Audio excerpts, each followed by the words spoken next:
குமார குலோத்துங்கன் மணப்பருவம் அடைந்தான். அவனுக்கு மணம் புரிவிப்பது புலவர் பெருந்தகையாராகிய கூத்தருக்கு கடமையாயிற்று.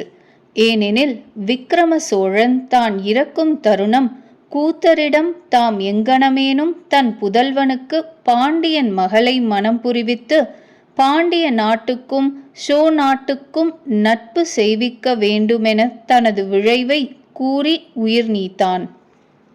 அதனால் புலவர் கனிகளால் ஒரு நன்னாள் வரைந்து கொண்டு வேந்தர்க்குரிய சிறப்புடன் பாண்டியனுக்கு தம் வருகையை முன்னரே அறிவித்த வண்ணம் அவன் நாட்டை அடைந்தனர்.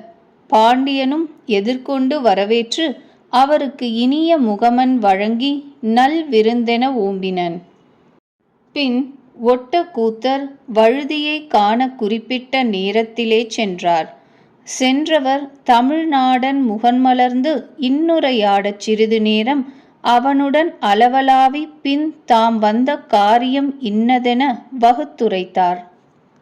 அது செவியிலே நுழைந்ததும் அரையன் கூத்தரை நோக்கி, புலவர் வேந்தே, சோழ மன்னர் பாண்டி வேந்தர்பால் மகட்கொடைக்குரியரோ? அவருக்கு உரிய சிறப்புக்கள் யாவை என்று விளையாட்டாக குறுநகையோடு வினவினான். உடனே கவிஞர் காவலனை பார்த்து, வேந்தர் வேந்தே, சோழரது பட்டத்து வாம்புறவாகிய கோரத்துக்கு கனவட்டம் ஒப்பாகுமோ? கோநிலை திரிந்து கோடை நீடெனும்தான் நிலைதிரியா தண்டமிழ் பாவையாகிய காவிரி நதிக்கு வைகையோ இணையாவது? சிவபெருமான் சூடுதற்குரிய ஆத்தி மலருக்கு வேப்பம்பூ நிகராகுமோ? செங்கதிர் செல்வர்க்கு தேய்ந்து வளரும் தன் கதிரோ ஒப்பாவது? அதுபோல சூரிய குலத்திலுதித்த சோழருக்கு சந்திரகுல மன்னராகிய பாண்டியர் ஒப்பாவாரோ? வீரர்க்குள்ளே வீரன் என்று புகழப்பட்டவன் பாண்டியனோ? புலிக்கொடிக்கு மீன்கொடி ஒப்பாகுமோ? ஊரெனப்படுவது உறையூர் என்று புகழப்பட்டது கொற்கையோ?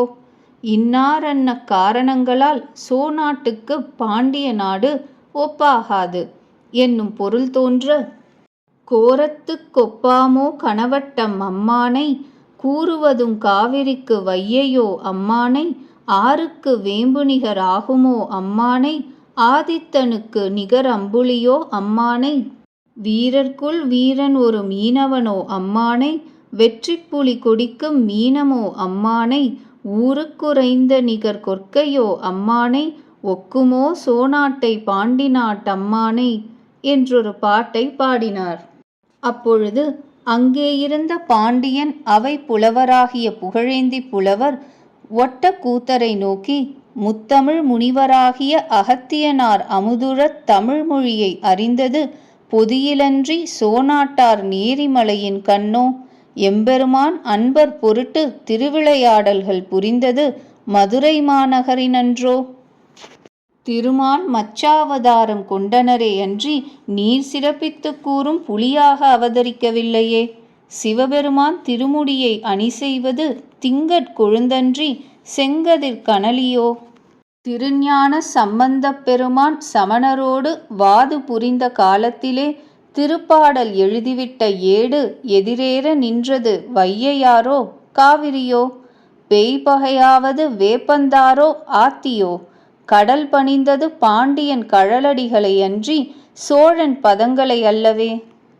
இக்கூறப்பட்ட காரணங்களால் பாண்டிய மன்னன் வீரம் சொல்லொணாது எனும் கருத்துக்களை அமைத்து, ஒரு முனிவன் நேரியிலோ உரைத்தெளித்த தம்மானை, ஒப்பரிய திருவிளையாட்டுறந்தையிலோ அம்மானை, திருநெடுமால் அவதாரம் சிறுபுலியோ அம்மானை, சிவன்முடியில் ஏறுவதும் செங்கதிரோ அம்மானை, கரையெதிரல் காவிரியோ வையையோ அம்மானை, கடிப்பகைக்கு தாதகியங்கன்னியோ அம்மானை, பறவை பணிந்ததும் சோழன் பதந்தனையோ அம்மானை, பாண்டியனார் பராக்கிரமம் பகர்வரிதே அம்மானை என்ற செய்யுளை கூறி கூத்தர் வாயை அடக்கினர். அதன்மேல் ஒட்ட கூத்தர் சோழனை மற்றோர் பாவால் உயர்த்த வேண்டி, வென்றி வளவன் விரல்வேந்தர் தம்பிரான் என்றும் முதுகிற்கிடான் கவசம் என கூறிய வளவிலே புகழேந்தியார், வெறியார் தொடைக்கமழும் மீனவர்கோன் கைவேல் எரியான் புறக்கொடுக்கின் என்று பாடி முடிக்க கூத்தருக்கு கொதிப்பு உண்டாயிற்று. புகழேந்தி புலவர் கல்வி செருக்குடையவர் என்றும் தம்மை காட்டிக்கொள்ள ஆத்திரப்படுகின்றார் என்றும் எண்ணி வாளா விருந்தனர் கூத்தர். பின்னர் பாண்டியன் தன் குலத்து முதியோரை வருவித்து அவரிடம் சோழன் மகட்கொடை விழைந்தமையை கூற அவர்கள் யாவரும் இசைந்தனர். அந்தப்புரத்து மகளிரும் கோப்பெருந்தேவியும் மகிழ்வுடன் உடன்பட்டனர். அப்பால் வையை நாடன் ஜோதிடம் வல்லாரை விளித்து கடிமண நாள் குறிக்க என பணிப்ப அவர்களும் நன்னாள் ஒன்றை நன்கு ஆராய்ந்து குறித்தனர். உடனே திருமண ஓலை தீட்டப்பட்டது. அதனை ஒருமுறை இருமுறை புரோகிதர் வாசித்து காட்டி மஞ்சட்காப்பிட்டு புலவர் கையகத்தே தந்தனர். அவரும் அதனை பெற்றுக்கொண்டு பாண்டி நாட்டை விட்டகன்று சோழவள நாட்டைச் சேர்ந்து அரசர் பெருமான் குலோத்துங்கனிடம் தாம் சென்றது முதல் மீண்டது வரை நிகழ்ந்தவற்றையெல்லாம் நேரிற் கண்டாற்போல் எடுத்துரைத்து இறுதியில் குறை முடிந்ததை குறித்தும் கூறி இன்ப மகிழ்ச்சி எய்தினர். கோமகனும் கூத்தர் குறைமுடிக்கும் திறனை புகழ்ந்துரைத்து அவர் பேருவகை அடையச் செய்தான். பின் குறித்த நாளிலே குலோத்துங்கனுக்கும் பாண்டியன் பெருந்திருமகளுக்கும் கடிமணம் ஆலவாய் அரும்பதியிலே பல்வகைச் சிறப்பும் பொருந்த நடைபெற்றது.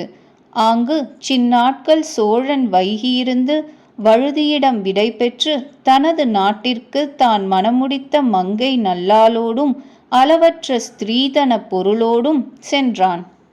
அப்பொழுது பாண்டியன் தனது இன்னுயிர் போல் இலங்கும் அருமை மகளை விட்டு பிரிய வருந்தி அவளுக்கு தக்க துணையாயிருப்ப அவைக்கள புலவரும் தன் செல்வ புதல்விக்கு தமிழ் செவி அறிவுறுத்திய ஆசிரியரும் ஆகிய புகழேந்தி புலவரையும் உடன் செலுத்தினான். அவரும் மகிழ்வோடு உறையூருக்குச் சென்றனர்.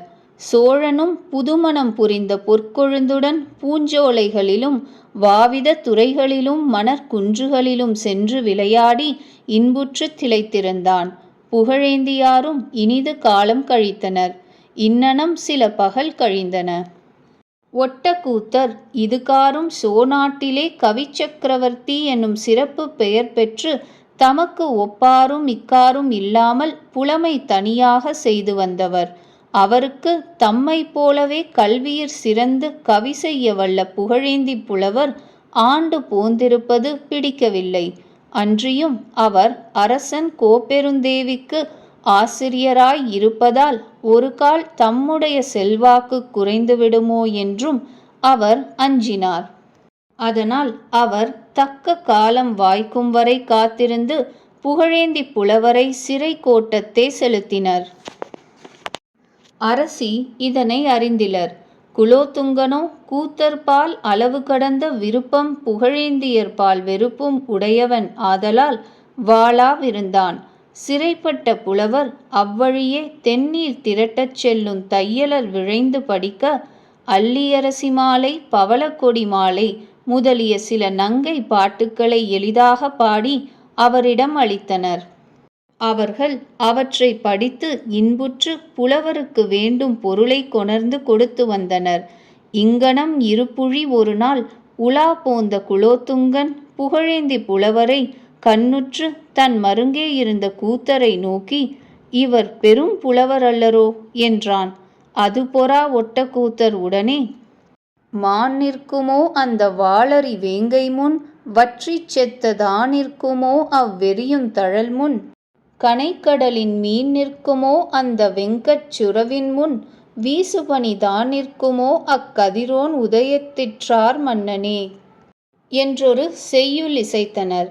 உடனே புகழேந்தி புலவர் இப்பாட்டை அவ்வாறே தமக்கு திருப்பிப் பாடி கூத்தர் நாவை அடக்கினர்.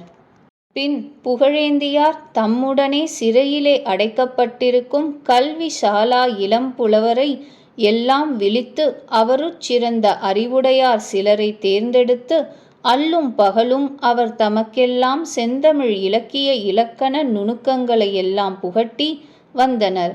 அப்போது சிறைக்கோட்டம் தமிழ்க்கோட்டமாய் கல்வி மனம் வீசிக் கவினுற்றுத் திகழ்ந்தது. அவரும் புலமை மிக்கு விளங்கி கூத்தர் மேற் பாய்வதற்கு காலம் குறித்திருந்தனர். இரண்டொன்றா முடிந்து தலையிறங்கப் போட்டு வெட்டுதற்கோ கவி ஒட்டக் கூத்தனில்லை என்று பிற்றை நாட்பாவலர் ஒருவர் பாடியாங்கு ஒட்டக்கூத்தர் நிரம்பா புலமையாளரை கடுமையான வினாக்களை எழுப்பி அவற்றிற்கு அவர் விடை இருத்திலரேல் சிறையிட்டு நாமகள் திருமுன்னர் நவராத்திரி விழாவிலே அவர் தம் குடுமியை களைவித்துச் சிறுமை செய்தல் இயல்பு. இவ்வழக்கப்படியே கூத்தர் சிறைக்கோட்டத்திருந்த புலவரை ஒருவர் பின் ஒருவராகத் தருவிக்க அவர் யாவரும் பெருமிதத்தோடு அச்சம் சிறிதுமின்றி மதம் பொழியும் களிறுகள் போல் நிற்றலைக் கண்டு வெருவி அவருடன் சில உஜாவத் தொடங்க அவரெல்லாம் கூத்தர் குலை நடுங்கும் வண்ணம் பாட்டால் விடை பகிர்ந்து கூத்தர் பாடிய நூலுக்கு குற்றங் கூறவும் தலைப்பட்டனர். இவை அனைத்தும் புகழேந்தியால் நிகழ்ந்தன என்பதை அறிந்த புலவர் அவரையெல்லாம் சிறைவீடு செய்து செலவிட்டு புகழேந்தியாரை மட்டும் சிறையிலே வைத்தனர். பின்னர் தேவிக்கு இச்செய்தியெட்ட அவள் குலோத்துங்கனோடு ஊடினள். அவ்வூடலின் காரணத்தை அறிந்த அரசன் புகழேந்தியாரை சிறை மீட்டுச் சிறக்கச் செய்து அவ்விரு புலவர்க்கும் அன்பும் அரும்பும் வகை புரிந்து அன்னார் இகலின்றி நகளுடன் வாழச் செய்தான். அப்பாடல்களுட் சில வருமாறு. கவிகளை அறுத்தபோது புலவரெல்லாம் வெகுளப் பாடியது. பாட்டுத் தொடுக்கும் புலவோர்க்குக் கூத்தன் பயப்படல்பே தாட்டுக் கடற்புலி அஞ்சலன்றோ அறுத்துக் கிடந்த சூட்டுக் கதிர்கணிலத் தடங்கக் காமற்றொ குத்து மல்லர் மேட்டுக் குவாலிடும் பொன்னினன் நாடுடை வேற்கண்டனே. தேவி ஊடலாய் கதவடைத்தபோது பாடியது. கரத்தும் சிரத்தும் களிக்கும் களிற்றுடை கண்டன் வந்தான் இரத்துங் கபாடம் இனித்திற பாய்பண்டிவன் அணங்கே உரத்தும் சிரத்துங் கபாடந் திறந்திட்ட துண்டிலங்காப் புரத்துங் கபாடப் புரத்துங் கல்யாண புரத்தினுமே. கவிஞரை வெட்ட வேண்டாவென்று நெற்குன்றவான முதலியார் பாடியது. கோகண்ட மன்னர் குரைகடல் புக்கிலர் கோகனக பூக்கண்ட கொட்டியும் பூவா தொழிந்தில பூவில் விண்ணோர் காக்கண்ட செங்கைக் கவிச்சக்கரவர்த்தினின் கட்டுரையாம் பாக்கொண்டொழிப்பார்களோ கவி பாடிய பாவலரே. இப்பொழுது புலவர் இருவரும் வேந்தன் அவையை அணிசெய்து நாட்கவி பாடி வந்தனர். சோழன் அவை சங்க மண்டபமாய் துலங்கியது. சிறிது காலம் சென்றதும் புகழேந்தி புலவர் மன்னர் மன்னனிடம் விடை கொண்டு மல்லுவ நாட்டை அடைந்து அங்கே அரசு புரிந்திருந்த சந்திரன் ஸ்வர்கி என்னும் சிற்றரசன் தலைநகராகிய முரணை நகரிலே உறைவாராயினர். ஒரு கால் சோழனும் கூத்தரும் திருநெய்த்தானம் எனும் சிவஸ்தலத்துக்கு சென்று வணங்கி மீள்கையில் சோழன் புலவரை அப்பெருமானை சுட்டி ஒரு பா புனைக எனலும் கூத்தர் விக்காவுக்கா வித்தாவிப்போய் விட்டால் நட்டார் சுட்டூர் புக்கார் இக்காயத்தா சைபாட்டுற்றே இற்றேடிப்போய் வைப்பீர் நிற்பீர் அக்காடப் பேய்தொக்காடச்சு ழப்பாடத்தீர் வெப்பாடப்பூன் நெக்காடக்கா நத்தாடப்போ நெய்த்தானத்தானைச் சேவித்தே என்றொரு தொடர்பைச் சொற்றனர். மற்றொரு கால் அங்ஙனமே இருவரும் திருக்குறுங்குடி எனும் திருப்பதிக்குச் செல்ல சோழன் வேண்டுகோளின்படி பாவலர் கூறியது திக்குலெட்டும் கயந்துக்க முற்றுதிடுக் கெட்டலற மைக்கடற்குச் சரந்தைக்க விட்டோர்க்கிட மாமதுர இக்குமுற்றிக் கணு சற்றுவிட்டுத் தெரித்திட்ட முத்தை கொக்குமுக்கிக் கிக்கி விக்கும் மச்சோலை குறுங்குடியே.